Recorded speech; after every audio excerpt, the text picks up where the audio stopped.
Easy people, how's it going?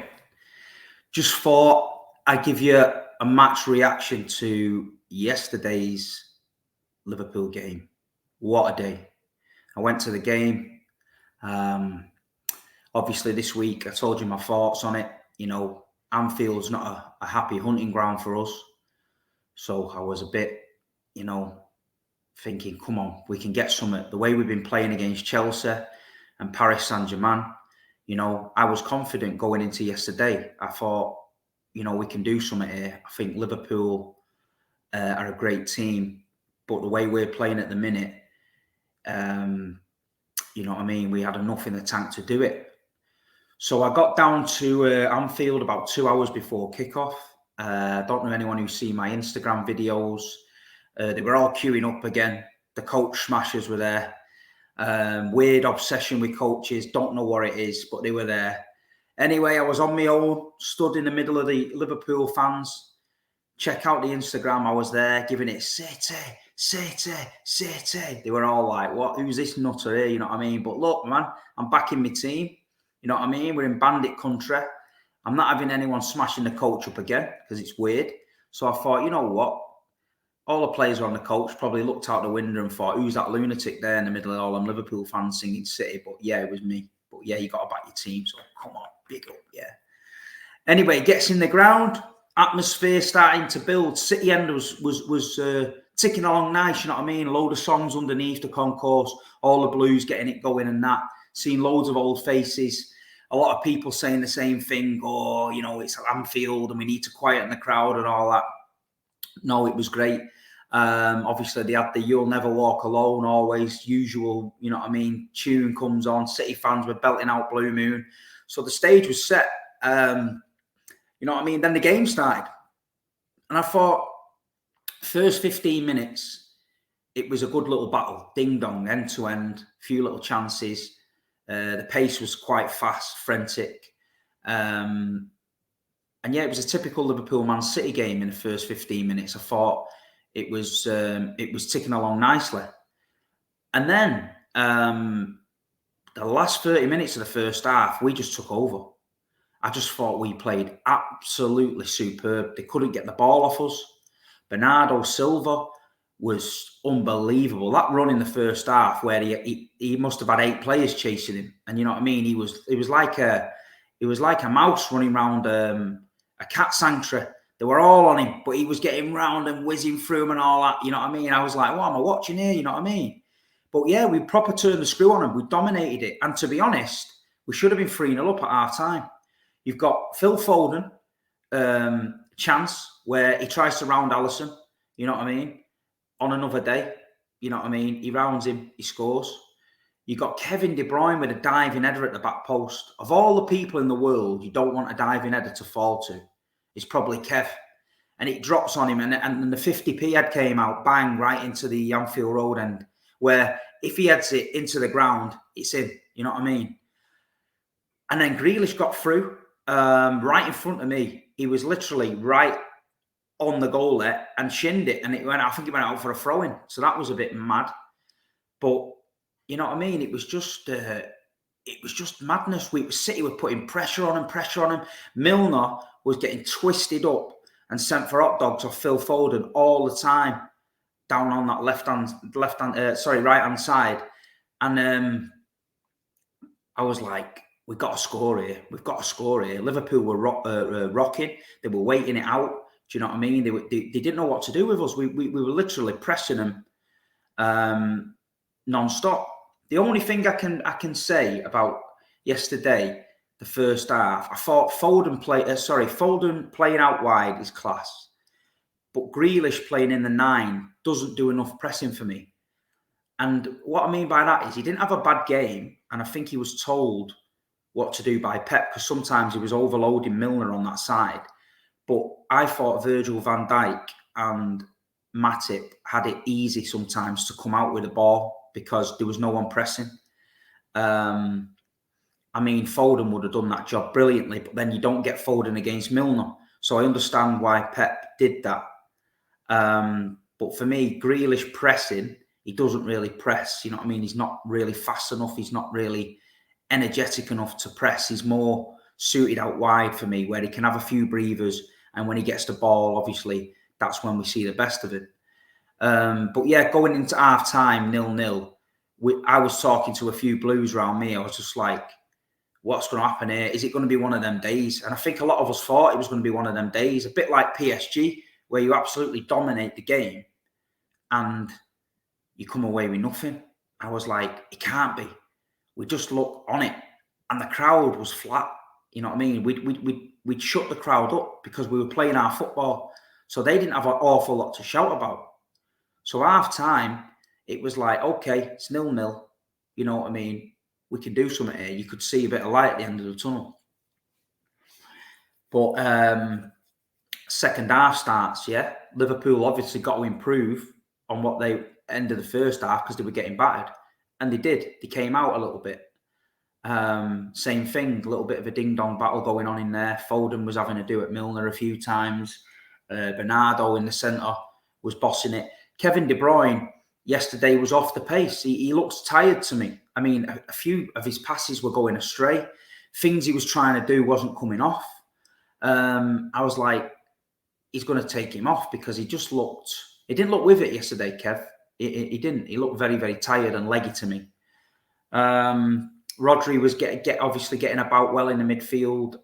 He seemed to be doing okay in there. Him and Fabinho had a few little battles. But then the Liverpool goal, you know what I mean? Salah, he jinks it past Cancelo on the touchline. Great bit of skill. Again, I think the two centre-halves are caught in no man's land. I don't know if they wanted to go to Salah or not. Obviously, slides in Mane. And the finish from Mane was class. It was class. I mean, you see him miss a few of them, you know what I mean, over the season. But the ball from Salah was perfectly weighted. Mane gets in, bang, straight past Edison, goal. And then you're thinking, shit. Because the crowd then, it turns up to like 120. You know what I mean? All them fucking mad tunes are coming out. They're all singing shit about Istanbul and all that. And the place is bouncing. You know what I mean? And you're thinking, typical City. We've let them get into it now. We've let the crowd get up and we fucked it. And for 5-10 minutes after the goal, we were sloppy. We were rattled. The crowd was on us. Pep was fuming. We were knocking it out for throw-ins. We were misplacing passes. And it was all teeing up to be one of them games at Anfield that we've seen over the last 10 years. But then, Phil Foden. Super Phil Foden, the Stockport Iniesta, Gabriel Jesus, cuts in, jinks past two on the edge of the box, squares it to Foden. Foden's first touch, you think he's touched it too far. No. Boom. Phil Foden, bottom corner, right in front of the cop. Whole Liverpool stadium. Get in there, my son. The away end was off its box. Pandemonium in the away end. There was people falling, kids getting slung about, old men bouncing about. It was madness, mate, in there. Madness. But you know what? Just what we needed. Because then they thought, shit, this Man City team, it's not happening. They're not going away. Do you know what I mean? Fantastic finish from Phil. You know what I mean? To that technique, you know what I mean? When you think you've touched the ball too far, to swivel and get it in. Even Alisson, I think, thought, it's not in that. Milner looked like he'd shit himself. You know, when you look at the stills, he was having the torrid time of his life, Milner. He looked old to me. Phil Foden just done him. But that was a goal, 1-1. And then you think, right, we're on it. You know what I mean? We're on it. So we start, not bad, getting into our rhythm again. Great stuff. Crowd's quiet. City ends up bouncing. We're all singing. We're going for this here. And then Mo Salah. What can you say about Mo Salah? You know what I mean? For me, Mo doesn't get the credit he deserves sometimes from other people. But to score the amount of goals Mo Salah scores from out wide, and to do the things he does on Champions League nights, title-winning runs, you know, it's underrated for me. Mo Salah is a fantastic player. Do you know what I mean? And people hyping up other people, other clubs, giving it all this bullshit. But Mo Salah is different level. And when he picks that ball up there and you've got 3 men around him, you think he's no danger. We're on him here. He's not getting through. And then one swivel of the hips takes Bernardo out of it. And then all of a sudden, he finds himself one-on-one with Laporte. And that little touch where he's going to go one way, he jinks it the other way, gives him that space, and then bang, right foot, right past Ederson. I mean, I was on the 4th row, right in line with it. And it was some finish, man. Some finish. Ederson had no chance with it. No chance with it. And like you say, bang, 2-1, and your heart just sinks again, and you think, for fuck's sake, man, we've done it again. We've let them back in. Next minute, volumes up again. Oh, Salah, all that shit. And you're like, oh my God, they're all hanging over the away end, giving it the big one and all that. And you're just thinking, wow, man, Man City just kicked me in the balls again. And then you're like, and then you just look at it and you think, you've got to applaud greatness, because that was great. You know what I mean? He's going nowhere. He's got 3 men round him. Next minute, he's in on goal, bang, 2-1. So you're thinking, fucking hell. You know what I mean? You're just thinking, what is going on here? And like you say, the crowd again took up to another notch. So you're thinking, we've got to do it again. Can we do it again here now? So listen, credit to Manchester City. They didn't throw the towel in. You know what I mean? Ruben Diaz was giving it all that come on. Kevin De Bruyne was getting them going. Fernandinho on the touchline was getting the City fans going. You know, Cole Palmer was getting the City fans going. Pep, even and his coaching staff, I think they'd had an incident with some Scousers in the crowd, so they were fuming. Obviously, Pep got the yellow card because he's kicking off about the Milner challenge, where, you know, they're saying that it was the Henderson challenge he blew for, but Milner's was disgusting. And at the end of the day, he should have gone. But, you know, so I can understand Pep's frustration. He's fuming. And Pep was basically saying to the 4th official, it's because of this, the atmosphere, you bottling it. And then refs do bottle it. That ref was poor for me. He was poor. He did bottle it a little bit. But anyway, we fell off the horse. We got back on the horse because we started to look lively again. You know what I mean? Raheem Sterling came on. He changed the game for me because his pressing was better than Jack's. And then Van Dijk and Matip couldn't start coming out from the back because Sterling was on him. And I've been critical to Raheem the last few weeks. I have. And I don't dislike Raheem at all. And obviously I've explained what I thought about him and where I thought his future lies. But he was good when he came on, and he pressed and pressed and pressed. And then, like you say, we get that opportunity. Foden with a cross. Kyle Walker misses it, breaks out to Kevin De Bruyne. And with the game Kevin's having, you're expecting that to go into the cup. You know what I mean? But bang, gets it on target. Deflection off Matip, boom, in the net. Unbelievable scenes again in the away end. We're going crazy. We know now that it's not one of them days. If it's anyone's day, it's our day. Because anything you throw at us, we're throwing right back. You know what I mean? And if we had a striker, we'd have been home and clear in that game. But you know what? Kevin De Bruyne, bang, get in there. Fantastic. Absolute fantastic. Deserved the goal in the end, City, for how they've played. Deserved it 100%. Kevin De Bruyne didn't have his best game. I'm sure he'd admit that. But look, he got it on target and it went in. A few people were moaning about Sterling being on the floor in front of the keeper, but he kept his nut down. So Alisson had a clear view, you know what I mean? So fair play to him. But I've got to have a special mention for Gabriel Jesus. The energy he brings to the team and the fight he brings to the team is underrated. And all these rival fans, they just look at the FIFA fans. They're looking at, like, they don't look at the whole game. They're just looking at stats. Oh, he didn't score. Oh, he didn't assist. But I tell you what, Gabriel Jesus works harder than most in that team. And without that work rate of him on the right-hand side, yeah, Gabriel Jesus is an important player for Man City. Pep Guardiola will not sell him because he's about everything we are. He's a fighter and he wants to win football matches. He's got that South American grit about him where he's not scared of a challenge. He's not scared of ruffling feathers. You know what I mean? And he wants to win. So he was fantastic for me yesterday, along with Bernardo Silva. Bernardo Silva yesterday was unplayable. You know what I mean? But we're seeing the best of Bernardo now in the centre. When Pep plays him out wide, you're wasting him. He doesn't like it out there. He comes inside all the time. You're wasting a fantastic talent by playing him out wide. And I think Pep realises that now. And I tell you what, Gundogan's going to struggle to get in the team because Bernardo and De Bruyne, the way they're playing together, you know what I mean? They're playing decent. But Kev needs a rest. So I don't know what his international schedule was like this week, but for me, he needs a rest. So then the game's 2-2. And to be honest, we could have won it. We only looked like winning it then. Sterling was getting in, bit of joy behind him. Foden got in a couple of more times. I think there was one chance at the end where Jesus come in and hit it on the half volley and it deflected off, I think, Matip and went out. That could have gone anywhere. And then, like you say, the time's up then. You know what I mean? Both teams accepted the draw, I think. And a draw at Anfield for us is a fantastic result.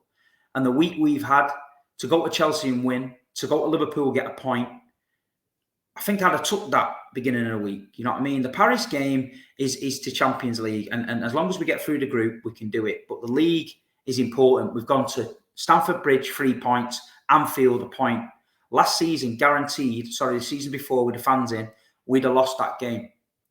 We'd have lost that game as soon as the crowd started because there was some psychological effect at City where we just didn't seem to be able to win at Anfield when a fan's getting on us. So all this, Man City bottle it at Anfield. Well, we didn't bottle it yesterday. We didn't. You know what I mean? We came back twice from a goal down, twice to get the points. So the City fans at the end was singing Over the Blue Moon. We were all happy. The players came and gave the shirts to the fans again, which is becoming a regular thing, which I like it. It's brilliant. Even Pep came over saying, thank you for the noise. Thanks for the noise. No problem, Pep. That's what our job is, mate. You do your job on the pitch. We'll do our job off the pitch. Big shout out to the Man City support again. Next level. You know what I mean? I don't know if it's this little ballot that they're doing from 18 to 21-year-olds. Somebody told me he's been applying in a ballot and he's been getting 18 to 21. And there seems to be a good little mix now. Old school blues, new school blues, a lot of young lads getting involved, keeping it going. I like it. 100% love it. Great away end to be in. So anyway, my overall thoughts on the game was that we was unlucky not to win it. You know what I mean? But all credit to Liverpool. They never crumbled after being pummeled in the first half. We never gave up. It was a fantastic game of football from two of the best teams in the world. And I think the best two teams in the Premier League. I think one of us is going to go on and win this title. One of us, if not both of us, are capable of going on a mad run. So if we start a run and they start a run, it's going to be one of them battles again. So bring it on. And all I'm going to say is at the end of a tough week, we can sit back and be proud of the way the players have played. They deserve a rest. And yeah, it's been one of them crazy weeks in football, but we got through it, Blues. We got through it. We got through it with 4 points. And we're well and truly in the mix. We're on the coattails of the top 3. Top 4, that's what we said. Let's stay in the mix, you know what I mean? Will we get a striker in January? I don't know. Is Pep going to go the whole season with no striker? I don't know. He could do, and it's going to be one of them seasons because yesterday was madness. And I'm sure yesterday, if we had a striker, we'd have put them to bed early doors. So listen, this is my match reaction. I'm over the moon. It's Monday morning. I've had a cup of tea. I'm going to work, happy. There's a few Scousers I'm going to see today who are going to come in and see me, so I'm going to give them a bit of shit. Big up to everyone that is supporting me on these videos. I appreciate it. If we get to 5k subscribers, I'm going to do a competition. I'm going to give away some match tickets and some replica shirts and stuff. Please like, subscribe, share it, tell your mates about it. Say, get on Big Steve, you know what I mean? Yesterday I did some videos for you. I went live. I'm going to try and do things like that. I'm not really a match vlogging kind of guy. I don't really have like the camera in my face while I'm watching the game. Do you know what I mean? That's not me. But look, if I can give you a taste of the pre-match and a bit of the after-match atmosphere on the Instagram, I will do. Look out for the Big Six show tonight, Turkish London channel. So make sure you tune in. And yeah, it's going to be on them weeks. We've got Mank Talk on Thursday. And I'm going to try and do some videos this week. I don't know what you want. Does anyone want any City videos? Any talking about some matches, maybe the Aguero moment, things like that. Let me know in the comments. And yeah, everyone have a great week. Stay positive. Stay blessed. Manchester City, the pride of Manchester, went to the Scousers, come away with a point. People, before you say, why is he celebrating a draw? We never get nothing there, so I'm happy. In a bit, God bless you all. Up the Blues.